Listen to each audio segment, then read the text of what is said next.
Hi everyone, welcome back my YouTube channel. दोस्तों, त्योहारों का सीजन स्टार्ट हो गया है और ऐसे में घर में कुछ मीठा ना बने, ऐसा हो सकता है। तो आज मैं आपके साथ में एक नहीं, दो नहीं, तीन नहीं, 6 एकदम अलग तरह की यूनिक स्टाइल मिठाई की रेसिपी को एक साथ और एक ही वीडियो में शेयर करने वाली हूँ। इसके लिए आप वीडियो को पूरा वॉच करिएगा, इसके बिल्कुल भी मत करिएगा। सबसे पहले हम बनाना शुरू करेंगे भुने चने की बर्फ़ी की रेसिपी को। तो चलिए रेसिपी शुरू की जाए। इस टेस्टी सी बर्फ़ी को बनाने के लिए हमने यहाँ पर 250 ग्राम भुने हुए चने ले रखे हैं। चने का जो ऊपर का छिलका था, इसे हमने रिमूव कर दिया है। छिलके को उतार करके तभी हम इसे बर्फ़ी बनाने के लिए इस्तेमाल करेंगे। भुने हुए चने आपको किसी भी किराने की दुकान पर बहुत ही आसानी से मिल जाएंगे। अब हम इस भुने हुए चने को ग्राइंडिंग जार में डाल करके थोड़ा थोड़ा हम इसका एक महीन पाउडर बना लेंगे। हमें इसे एकदम महीन पीसना है, दरदरा नहीं पीसना है, इस बात का आपको ध्यान रखना है। अब हम इसे एकदम महीन पीस करके तैयार कर लेंगे। और ये लीजिए, हमने चने को पीस करके इसका एक महीन पाउडर बना लिया है। इसे पीसने के बाद इसमें बिल्कुल भी दरदरापन नहीं रहना चाहिए, नहीं तो बर्फ़ी अच्छे से नहीं बन पाएगी। अब हम इसमें ऐड करेंगे 200 ग्राम मिल्क पाउडर। मिल्क पाउडर डालने से इसमें मावे जैसा टेस्ट आता है। ये टोटली ऑप्शनल है, यदि आपके पास नहीं है तो आप इसे स्किप भी कर सकते हैं। अगर डालेंगे तो बहुत अच्छी मिठाई बनके तैयार होगी। मिठाई को मीठा करने के लिए हमने इसमें 200 ग्राम पिसी हुई चीनी डाल दी है। चीनी हमने यहाँ पर मिक्सी जार में पीस करके इसका पाउडर बना लिया था। यदि आप चाहें तो चीनी के बुरादे का भी इस्तेमाल कर सकते हैं। खुशबू के लिए इलायची पाउडर डाल देंगे और सारी चीज़ों को अच्छे से हम मिक्स कर लेंगे। यदि आप चाहें तो इस मिठाई को और भी ज़्यादा टेस्टी बनाने के लिए आप इसमें नारियल के बुरादे का भी इस्तेमाल कर सकते हैं। हमने सारी चीज़ों को अच्छे से मिला लिया है। अब हम इसमें थोड़ा सा ठंडा दूध डालेंगे। इस मिठाई को बनाने के लिए आप गर्म दूध का इस्तेमाल बिल्कुल भी मत करिएगा, क्योंकि इसमें चीनी पड़ी हुई है तो गर्म पा करके चीनी मेल्ट हो जाएगी और मिक्सचर गीला हो जाएगा। अब हम इसमें 2 बड़े चम्मच देसी घी का इस्तेमाल करेंगे। यदि आप चाहें तो इस मिठाई को सिर्फ देसी घी से बना करके तैयार कर सकते हैं, दूध को आप स्किप कर सकते हैं। इसे डालने के बाद यदि हमें और आवश्यकता होगी तो हम इसमें दूध और घी का इस्तेमाल और करेंगे। तो मिक्सचर अभी काफ़ी सूखा है, तो हम इसमें थोड़ा सा दूध और ऐड करेंगे और इसे हम फिर से मिक्सचर के साथ में मिला लेंगे। बर्फ़ी के मिक्सचर को मिलाने का काम स्पून से अच्छे से नहीं हो पा रहा था, इसलिए हमें अपने हाथों का इस्तेमाल करना पड़ा है। ये मिठाई बनाने में जितनी आसान है, खाने में उससे भी कहीं ज़्यादा टेस्टी लगती है। और ये मिठाई का जो मिक्सचर है ये तैयार हो चुका है। हमने इसे मसलते हुए एकदम स्मूथ कर लिया है और ये डो के फॉर्म में इकट्ठा होने लगा है। अब हम इसे रखेंगे सेट होने के लिए। तो उसके लिए हमने यहाँ पर ये ट्रे ली है स्टील की, और इसके ऊपर हमने सिल्वर फॉइल पेपर को अच्छे से सेट कर दिया है। यदि आपके पास सिल्वर फॉइल पेपर नहीं है तो आप कोई प्लास्टिक शीट का भी इस्तेमाल कर सकते हैं। हमने इसे घी से अच्छे से ग्रीस कर लिया है।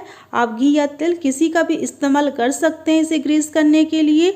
अब हम बर्फ़ी के मिक्सचर को इसके ऊपर रखेंगे और इससे हम इक्वली अच्छे से फैला देंगे। बर्फ़ी के मिक्सचर को ट्रे में फैलाने के बाद अब हम इसे कटे हुए पिस्ता और बादाम से गार्निश कर देंगे। आप अपनी चॉइस के अकॉर्डिंग इसे किसी भी ड्राई फ्रूट से या फिर आप इसे चांदी के वर्क से भी गार्निश कर सकते हैं। हल्का सा प्रेस कर देंगे। अब हम इसे 1 घंटे के लिए रूम टेम्परेचर पर रखेंगे सेट होने के लिए। हम इसे फ्रिज में नहीं रखेंगे, क्योंकि फ्रिज में रखने पर मिठाई जल्दी से सेट तो हो जाती है, लेकिन जब इसे हम फ्रिज से निकालते हैं मिठाई को तो ये बहुत ही जल्दी से सॉफ्ट हो जाती है। इसलिए हम इसे रूम टेम्परेचर पर ही रखेंगे सेट होने के लिए। 1 घंटे में ये मिठाई बहुत ही अच्छे से सेट हो जाएगी।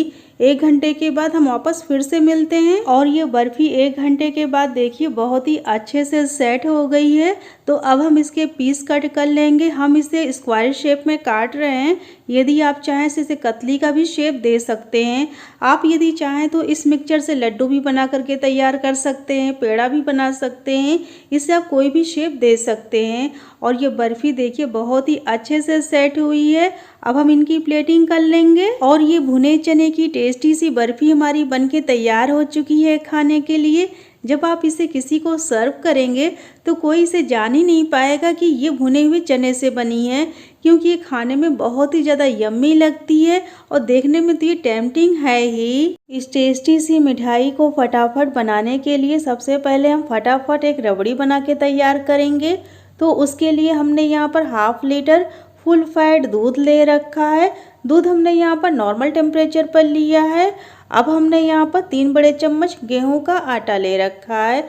यहाँ पर ये हमने गेहूं के आटे को चाल लिया था ताकि इसमें जो भी चोकर वगैरह हो निकल जाए। हम इसका एक गाढ़ा घोल तैयार कर लेंगे। हम इसमें थोड़ा सा दूध डालेंगे और उसका घोल तैयार कर लेंगे।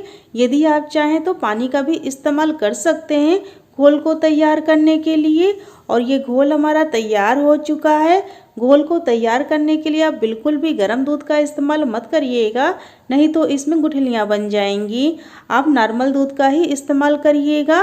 घोल तैयार है तो अब हम इसे साइड में रखेंगे और जो हमने दूध लिया था इसे हमने गैस पे रख दिया है हाई फ्लेम पे पकने के लिए। दूध में एक उबाल आ गया है, गैस की फ्लेम को हम लो पे कर देंगे और जो हमने आटे का घोल तैयार किया है इसे हम थोड़ा थोड़ा दूध में डालेंगे और मिला लेंगे।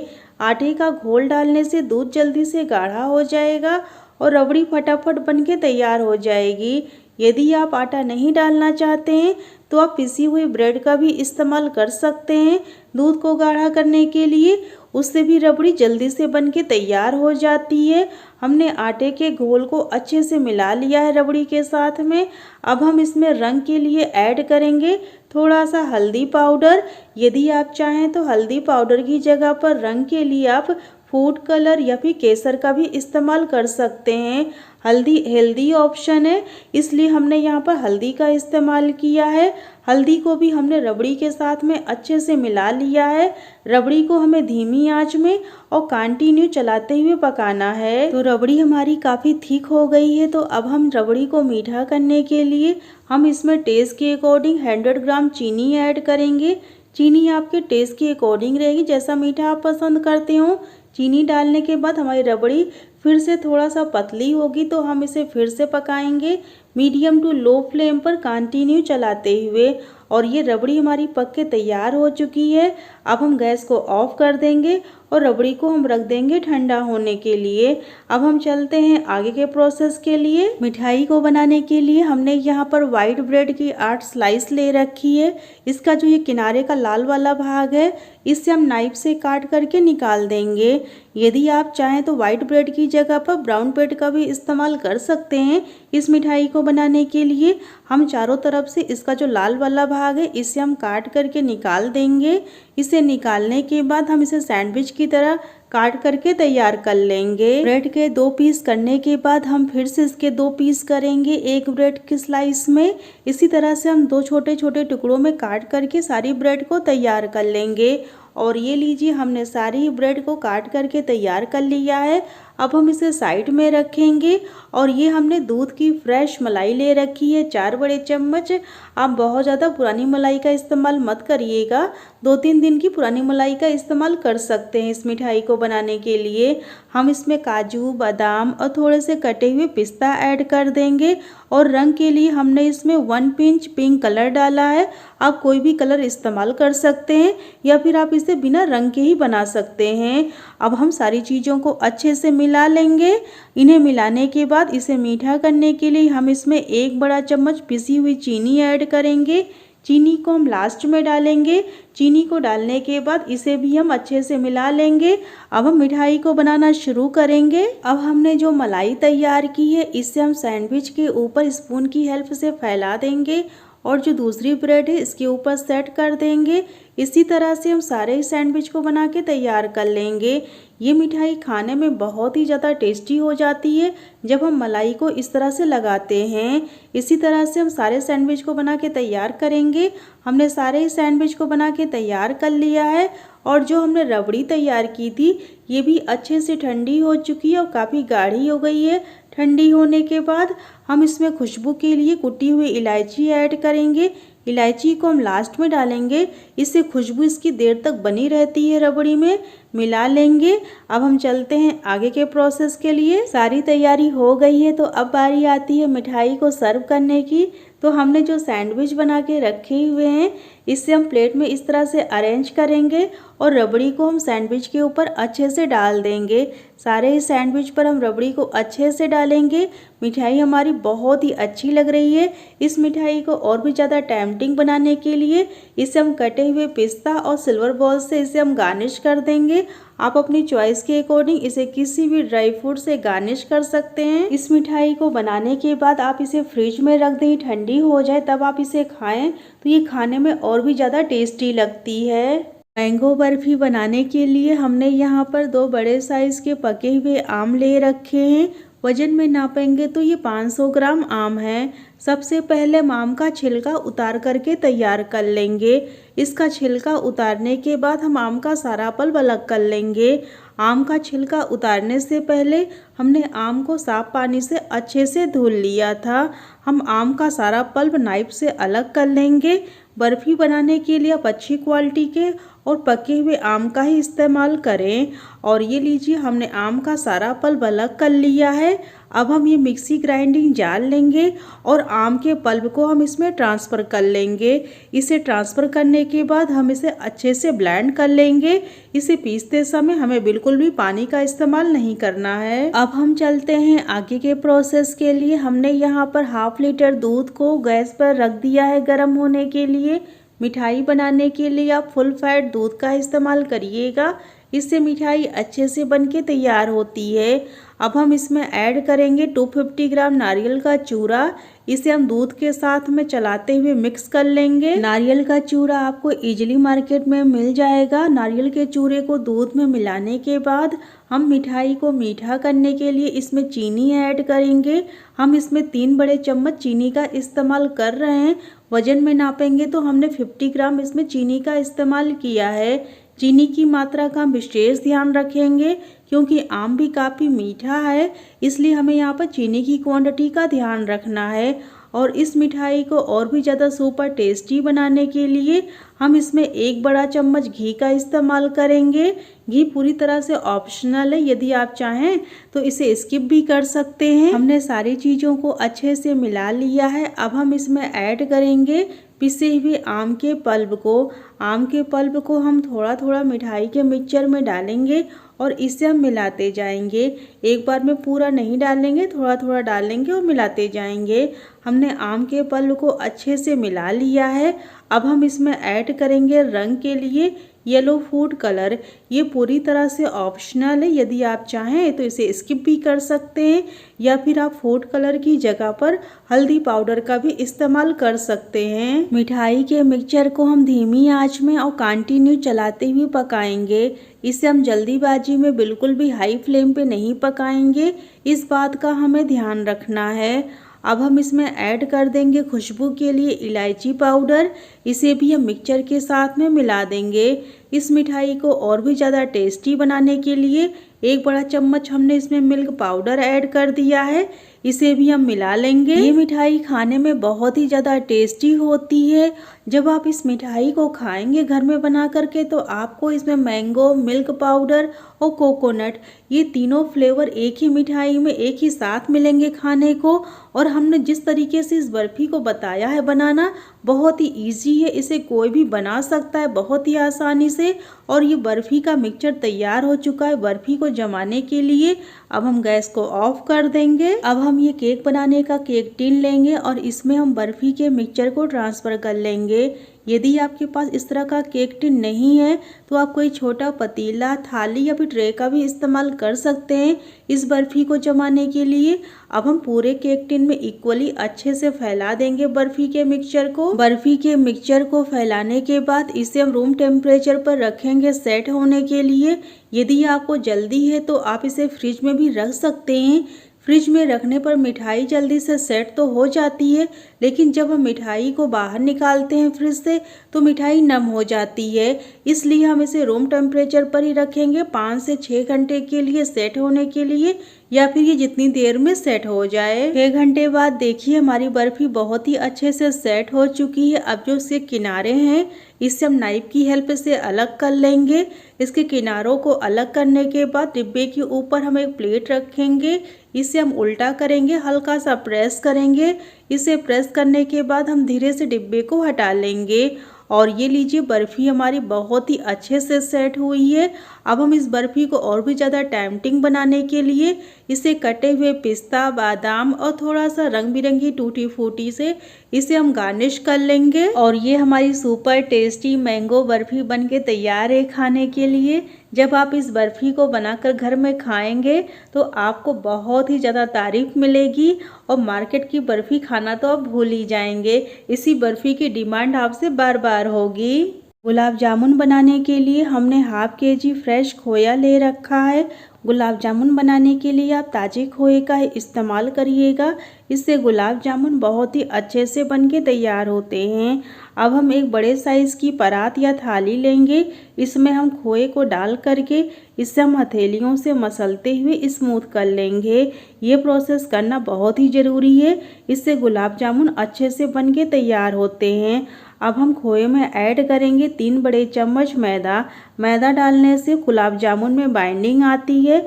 अभी हमने 3 बड़े चम्मच डाला है। यदि हमें और आवश्यकता पड़ेगी तो हम और मैदे का इस्तेमाल करेंगे। मैदे को हमने अच्छे से मिला लिया है, तो अभी हमने इसमें 2 बड़े चम्मच के लगभग फिर से मैदा डाला है और इसे हम फिर से मसलते हुए स्मूथ कर लेंगे। खोए को मसलते हुए हमने सॉफ्ट कर लिया है हाथों से। 1 पिंच हम इसमें खाना सोडा ऐड करेंगे, इससे गुलाब जामुन काफ़ी सॉफ्ट बनते हैं। और इसे भी हम खोए के साथ में अच्छे से मिला लेंगे। और ये हमारा गुलाब जामुन का जो खोआ है ये तैयार हो चुका है और ये डो के फॉर्म में अच्छे से इकट्ठा होने लगा है। अब हम इसे ढक कर रख देते हैं रेस्ट के लिए। अब हम गुलाब जामुन की चाशनी तैयार कर लेंगे। गुलाब जामुन की चाशनी बनाने के लिए हम एक बड़े साइज़ का पतीला लेंगे। इसमें हमने 600 ग्राम चीनी डाल दी है और 2 गिलास हम इसमें पानी ऐड करेंगे। पानी ऐड करने के बाद इसे हम हाई फ्लेम पर चलाते हुए पका लेंगे। हमें यहाँ पर 1 तार की या 2 तार की चाशनी बिल्कुल नहीं बनानी है। हमें इसे इतना पकाना है कि इसमें चिपचिपापन आ जाए। और यहाँ पर चीनी मेल्ट हो चुकी है, तो अब हम इसमें ऐड कर देंगे खुशबू के लिए इलायची कुटी हुई और 1 पिंच हम इसमें डालेंगे रेड फूड कलर।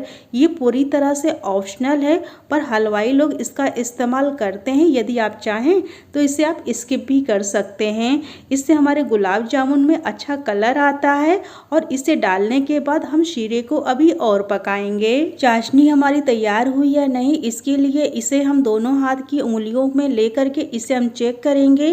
चाशनी हमारी अच्छे से पक के तैयार हो गई है, इसमें चिपचिपापन आ गया है। तो अब हम गैस को ऑफ करेंगे और चाशनी को हम ढककर साइड में रख देंगे। अब हम चलते हैं आगे के प्रोसेस के लिए। अब हम गुलाब जामुन को फ्राई करने के लिए खोए की छोटी छोटी बॉल्स बना के तैयार कर लेंगे। थोड़ा सा हम डो लेंगे हाथों में, इसे हम दोनों हाथ की हथेलियों के बीच में रख करके हल्का सा प्रेशर डालते हुए गोल कर लेंगे। बॉल हमारी एकदम चिकनी तैयार होनी चाहिए, तभी हमारी जो गुलाब जामुन है अच्छे से बनके तैयार हो सकेंगे। यदि हमारा डो अच्छे से नहीं तैयार रहेगा तो बॉल्स को बनाते समय ये फट जाएंगी और चिकनी नहीं बनेंगी। हमने यहाँ पर कुछ बॉल्स को बना के तैयार कर लिया है, इन्हें हम बनाते जाएंगे और फ्राई करते जाएंगे। तो चलते हैं अब हम गैस की तरफ। गुलाब जामुन को फ्राई करने के लिए तेल बहुत ज़्यादा नहीं गर्म होना चाहिए। इन्हें हम मध्यम गरम तेल में डाल करके ही और लो फ्लेम पर फ्राई करेंगे। यदि हम इन्हें बहुत ज़्यादा गरम तेल में फ्राई करेंगे तेल में डाल के, तो ये तेल में जाते ही लाल हो जाएंगे और अंदर से कच्चे रह जाएंगे। इसलिए हम इन्हें मध्यम गरम तेल में लो फ्लेम पर अलटते पलटते हुए फ्राई कर लेंगे। शुरू में हमें इन्हें बिल्कुल भी नहीं टच करना है, नहीं तो टूट करके तेल में बिखर जाएंगी। जब ये एक साइड से सिक जाएंगी तभी हल्के होकर ऊपर आना शुरू हो जाएंगे तेल में। और अब हम इन्हें पलट लेंगे और इनका कलर भी चेंज होना शुरू हो गया है। हम इन्हें अलटते पलटते हुए लो फ्लेम पर कलर चेंज होने तक फ्राई कर लेंगे। गुलाब जामुन को हम जल्दीबाजी में बिल्कुल भी हाई फ्लेम पे नहीं फ्राई करेंगे, हम इसे लो फ्लेम पर ही फ्राई करेंगे। इस बात का आप ध्यान रखिएगा। और ये हमारे फर्स्ट बैच के गुलाब जामुन फ्राई हो चुके हैं, इन्हें हम तेल से अलग कर लेंगे। और तेल से अलग करने के बाद हम इन्हें चाशनी में डिप कर देंगे। और सेम प्रोसेस से हम बाकी के बचे हुए गुलाब जामुन को भी फ्राई कर लेंगे। एक ज़रूरी बात यहाँ पर यह है कि हमने गुलाब जामुन को सही तरीके से कैसे बनाना है और इसका डो हमें कैसे तैयार करना है और गुलाब जामुन को सही तरीके से कैसे फ्राई करना है, हमने सारे टिप्स और ट्रिक इस वीडियो में बताए हैं। इसके लिए आप वीडियो को पूरा वॉच करिएगा, इसकी बिल्कुल भी मत करिएगा। और ये लास्ट बैच के गुलाब जामुन भी फ्राई हो चुके हैं, इसे भी हम चाशनी में डिप कर देंगे। गुलाब जामुन की चाशनी थोड़ी सी ठंडी हो गई थी तो हमने इसे फिर से गैस पे रख दिया है गर्म होने के लिए। इससे हमारे जो गुलाब जामुन है चाशनी को पी करके रसीले हो जाएंगे। और यहाँ पर चाशनी अच्छे से गर्म हो गई है तो अब हम गैस को ऑफ कर देंगे और गुलाब जामुन को हम ढककर रख देंगे ओवरनाइट के लिए, या फिर आप इसे 5-6 घंटे के लिए भी रख सकते हैं ताकि चाशनी को पी करके जूसी हो जाएं। रात भर रखने के बाद गुलाब जामुन चाशनी को पी करके काफ़ी जूसी हो गए हैं तो हम इन्हें सर्व कर लेंगे। गुलाब जामुन की ये रेसिपी दोस्तों यदि आप लोग को पसंद आई हो तो प्लीज़ कमेंट करके ज़रूर बताइएगा। मैं आपको एक गुलाब जामुन काट के भी दिखा रही हूँ। ये बहुत ही सॉफ्ट बने हुए, बहुत ही आसानी से देखिए कट जा रहे हैं। यदि आपको इन गुलाब जामुन को बनाने में कोई भी समस्या है तो आप कमेंट के माध्यम से अपनी समस्या का समाधान कर सकते हैं। इस लड्डू को बनाने के लिए हमने हाफ केजी चने की दाल ले रखी है। इसे हमने रात भर के लिए भिगो दिया था और ये फूल करके क्वांटिटी में डबल हो गई है और सॉफ्ट भी अच्छे से हो गई है। हमने इसका सारा पानी अलग कर दिया है। दाल को आप कम से कम 5 घंटे के लिए ज़रूर भिगो दीजिएगा या फिर आप इसे ओवरनाइट के लिए सोख करके रख सकते हैं। अब हम दाल को ग्राइंडिंग जार में डाल करके इसे हम दरदरा पीस करके तैयार कर लेंगे। इसे पीसते समय हमें बिल्कुल भी पानी का इस्तेमाल नहीं करना है। और ये लीजिए हमने पूरी दाल को पीस करके तैयार कर लिया है। दाल को पीसते समय हमने बिल्कुल भी पानी का इस्तेमाल नहीं किया है। अब हम इसके छोटे छोटे पकोड़े तल लेंगे। पकोड़ों को तलने के लिए हमने रिफाइंड तेल का इस्तेमाल किया है। यदि आप चाहें तो यहाँ पर घी का भी इस्तेमाल कर सकते हैं, पर किसी स्ट्रॉन्ग फ्लेवर के तेल का इस्तेमाल मत करिएगा, नहीं तो उससे पकौड़ों में स्मेल आने लगेगी और लड्डू खाने में अच्छे नहीं आएंगे। हम इस तरह से छोटे छोटे पकौड़े स्पून से तेल में डाल देंगे। यदि आप चाहें तो ये काम हाथों से भी कर सकते हैं। हमें इन पकौड़ों को मीडियम टू हाई फ्लेम पर ही फ्राई करना है, लो फ्लेम पर नहीं फ्राई करना है। एक ज़रूरी बात यहाँ पर यह है कि हमें इन पकौड़ों को पूरी तरह से लाल नहीं करना है, बस इसमें हल्का सा गोल्डन कलर आ जाए, बस हमें इसे इतना ही लाल करना है। इस बात का आप ध्यान रखिएगा। और ये लीजिए पकौड़ों में हल्का सा गोल्डन कलर आ गया है। अब हम इसे तेल से अलग कर लेंगे। इन्हें हम टिश्यू पेपर पर रखेंगे ताकि इसमें जो भी एक्स्ट्रा तेल हो सोख हो जाए। और सेम प्रोसेस से हम बाकी के भी पकौड़ों को फ्राई कर लेंगे। और ये लीजिए हमने सारे ही पकौड़ों को तल के तैयार कर लिया है और ये पकोड़े पूरी तरह से ठंडे हो चुके हैं। अब हम चलते हैं आगे के प्रोसेस के लिए। हम ये ग्राइंडिंग जार लेंगे और इसमें हम तले हुए पकोड़ों को तोड़ करके डाल देंगे। जब पकोड़े पूरी तरह से ठंडे हो जाएं तभी हम इसे ग्राइंडिंग जार में तोड़कर डालेंगे। इस बात का आप ध्यान रखिएगा। अब हम इसे दरदरा पीस करके तैयार कर लेंगे। और ये लीजिए हमारी महीन वाली बूंदी बन के तैयार हो चुकी है मोतीचूर के लड्डू बनाने के लिए। अब हम लड्डू बनाना शुरू करेंगे। लड्डू बनाने के लिए हम एक चाशनी तैयार करेंगे, तो उसके लिए हमने 1.5 गिलास पानी को पहले से गर्म होने के लिए रख दिया था। पानी अच्छे से गर्म हो गया है। हम इसमें हाफ केजी चीनी ऐड करेंगे और चीनी को हम मेल्ट होने तक पका लेंगे। हमें यहाँ पर 1 तार की या 2 तार की चाशनी नहीं बनानी है, हमें इसे इतना पकाना है कि इसमें चिपचिपापन आ जाए।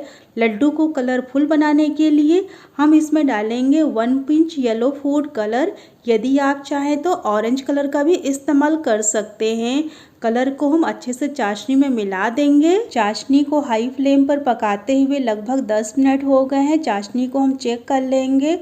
चाशनी में चिपचिपापन आ गया है तो अब हम गैस की फ्लेम को लो पे कर देंगे और जो हमने बूंदी तैयार की है इसे हम चाशनी में मिक्स कर लेंगे थोड़ा थोड़ा करके। एक बार में हम पूरी बूंदी नहीं डालेंगे, थोड़ा थोड़ा डालेंगे और इसे हम चाशनी के साथ में मिलाते जाएंगे।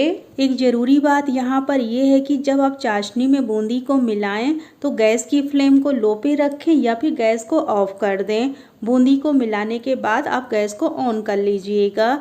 और ये लीजिए, हमने सारी बूंदी को अच्छे से चाशनी के साथ में मिला लिया है। इसे हम अच्छे से मिला लेंगे ताकि चाशनी बूंदी के अंदर अच्छे से चली जाए और लड्डू हमारे अच्छे से बन के तैयार हो सके। बूंदी को हमने चाशनी के साथ में अच्छे से मिला लिया है। थोड़े से बारीक कटे हुए बादाम ऐड कर देंगे।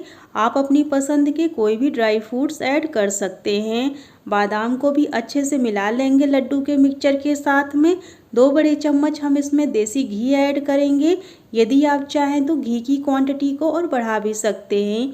घी को भी हम मिक्सचर के साथ में अच्छे से मिला लेंगे। घी को मिलाने के बाद हम इसमें ऐड करेंगे खुशबू के लिए इलायची पाउडर। यदि आप चाहें तो गुलाब जल का भी इस्तेमाल कर सकते हैं। इलायची पाउडर को भी हम लड्डू के मिक्सचर के साथ में अच्छे से मिला लेंगे। और ये लड्डू का मिक्सचर अब पूरी तरह से तैयार हो चुका है लड्डू बनाने के लिए। अभी हम इसे रख देंगे ठंडा होने के लिए। जब ये हल्का सा ठंडा हो जाएगा फिर हम इसके लड्डू बनाना शुरू करेंगे। और ये लड्डू का मिक्सचर हल्का सा ठंडा हो चुका है। हमें इसे इतना ठंडा करना है कि हाथों से हम इसे टच कर सकें। थोड़ा सा हम लड्डू का मिक्सचर लेंगे हाथों में, इसे हम घुमाते हुए गोल करेंगे। और ये लीजिए, हमारा एक खूबसूरत सा लड्डू बन के तैयार हो चुका है। सेम प्रोसेस से हम सारे ही लड्डू बना के तैयार कर लेंगे। मुझे उम्मीद है दोस्तों कि इस वीडियो को देखने के बाद आप मोतीचूर के लड्डू घर में ही बनाकर खाएंगे और सबको खिलाएंगे। और ये लीजिए, हमने सारे ही लड्डू बना के तैयार कर लिए हैं।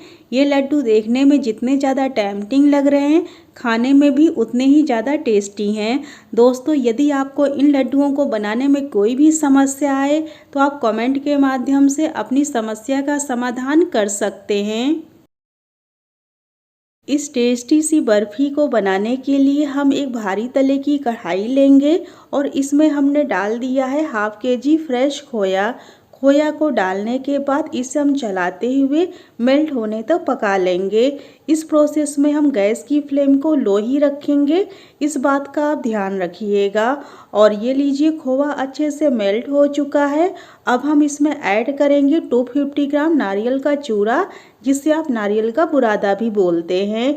इसे डालने के बाद इसे हम खोए के साथ में चलाते हुए मिला लेंगे। नारियल के चूरे को हमने अच्छे से मिला लिया है खोए के साथ में। अब हम बर्फ़ी को मीठा करने के लिए इसमें ऐड करेंगे 250 ग्राम चीनी। चीनी आपके टेस्ट के अकॉर्डिंग रहेगी। चीनी डालने के बाद जो मिठाई का मिक्सचर है एक बार फिर से गीला होगा तो हम इसे धीमी आंच में चलाते हुए फिर से पका लेंगे। हमें इस मिठाई को थोड़ा सा कलरफुल बनाना है तो हमने इसमें ऐड कर दिया है 1 पिंच पिंक कलर। आप अपनी पसंद का कोई भी कलर इसमें ऐड कर सकते हैं या फिर आप इस बर्फ़ी को प्लेन भी बना सकते हैं। अब हम कलर को भी अच्छे से मिक्सचर के साथ में अच्छे से मिला लेंगे। एक ज़रूरी बात यहाँ पर यह है कि हमने इन सारे प्रोसेस में गैस की फ्लेम को लो पे रखा है, इस बात का आप ध्यान रखिएगा। 1 बड़ा चम्मच हमने इसमें देसी घी ऐड कर दिया है इस बर्फ़ी को और भी ज़्यादा सुपर टेस्टी बनाने के लिए। घी को हम मिक्सचर के साथ में अच्छे से मिला लेंगे। कटे हुए बादाम ऐड कर देंगे। आप अपनी पसंद के कोई भी ड्राई फ्रूट्स इसमें ऐड कर सकते हैं। बादाम को भी हमने अच्छे से मिला लिया है। इस मिठाई को और भी ज़्यादा सुपर टेस्टी फ्लेवरफुल बनाने के लिए, खुशबू के लिए हम इसमें ऐड करेंगे इलायची पाउडर। इलायची पाउडर को हम लास्ट में ऐड करेंगे, इससे इलायची की खुशबू देर तक बर्फ़ी में बनी रहती है। इलायची पाउडर को भी हम मिक्सचर के साथ में अच्छे से मिला लेंगे। और ये बर्फ़ी का मिक्सचर तैयार हो चुका है बर्फ़ी को जमाने के लिए। अब हम गैस को ऑफ कर देंगे और मिक्सचर को हम इस ट्रे में ट्रांसफ़र कर लेंगे। ट्रे को हमने पहले से घी से ग्रीस कर लिया था।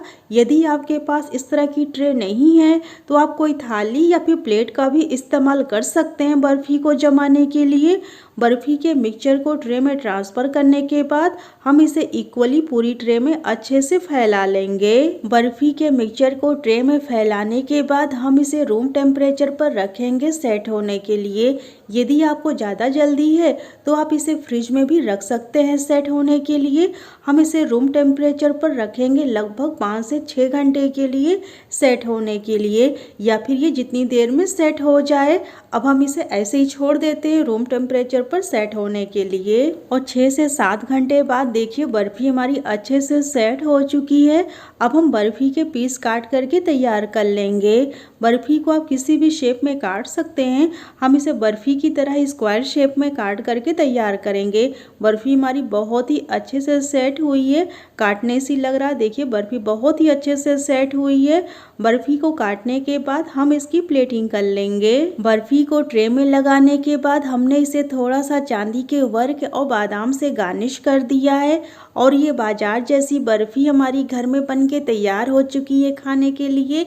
ये बर्फ़ी खाने में बहुत ही ज़्यादा टेस्टी और बनाने में बहुत ही आसान है। दोस्तों यदि आपको इस बर्फ़ी को बनाने में कोई भी समस्या आए तो आप कमेंट के माध्यम से अपनी समस्या का समाधान कर सकते हैं। साथ ही दोस्तों यदि आपको हमारी रेसिपीज पसंद आती हो ट्राई करने के बाद तो प्लीज़ हमारे चैनल को आप ज़रूर सब्सक्राइब करें और लेटेस्ट वीडियो की नोटिफिकेशन सबसे पहले पाने के लिए पास ही में बने बेल आइकन को भी आप ज़रूर प्रेस कर दीजिएगा। मैं फिर से मिलती हूँ इसी तरह से अपनी एक नई वीडियो के साथ। Thank you.